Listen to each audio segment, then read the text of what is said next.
learn from one another. It's work to be done. Well, thank you. Thank you. Matt? One more. Okay. Yeah, thanks for talking about the shifting center of mass or center of gravity based on geographical factors.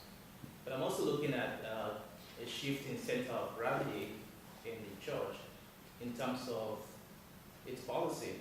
So like Loyola Jesuit College in Abuja, for example, and some of its Jesuit and Catholic institutions that are kind of out of reach for the common people. For example, Loyola Jesuit College in Abuja is basically populated by kids from rich homes.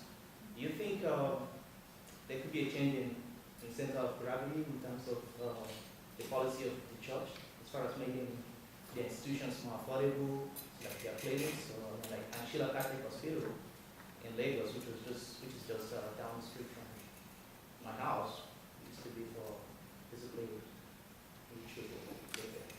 Thank you for that point. That's something that the Jesuits will have to answer for in terms of their policies. One of the things that I have found very interesting is that in the Jesuit order, in the Society of Jesus, there is developing a variety of models of education. Here we talk about nativity schools or Christian race schools, which basically focus on the less, if you like, privileged in the communities. And that is something that is also happening in some of our institutions.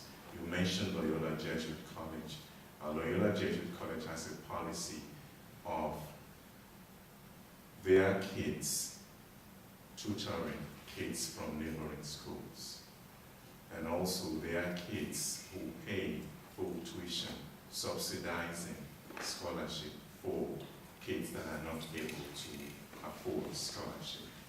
And also the Jesuits have a policy of developing institutions that represent, or at least target different groups within the society.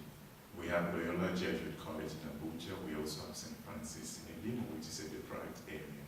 And if you go to Kenya, St. Aloysius Gonzaga, a Jesuit-inspired school in the middle of the slum for HIV/AIDS orphans. So there's a variety to it. And I think it's a variety that attempts to respond to needs in different constituencies in society. But again, the point is, you want to be careful that it is not exclusive in its orientation. Yeah.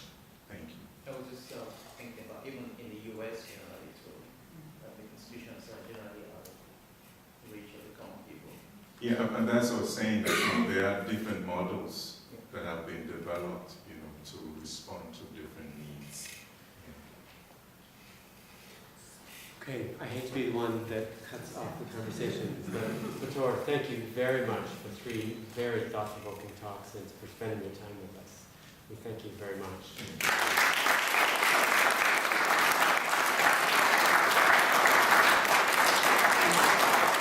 We have a very small token of appreciation from USF, so you can remember these 3 weeks that you spent with us here. So we have a very nice University of San Francisco shirt.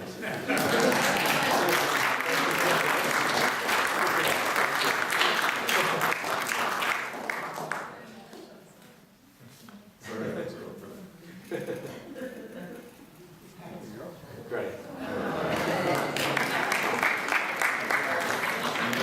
And it's my favorite color too. Well, I would just want to say finally, sincere thanks to the staff of the Lane Center, Mike Duffy, the director, his assistant Julia Dowd, and Father James Gomes for the wonderful hospitality. And I would like to say, in the context of my regular job, it's been a treat talking about these issues for the last 3 weeks. Thank you so much, and God bless you. Thank you.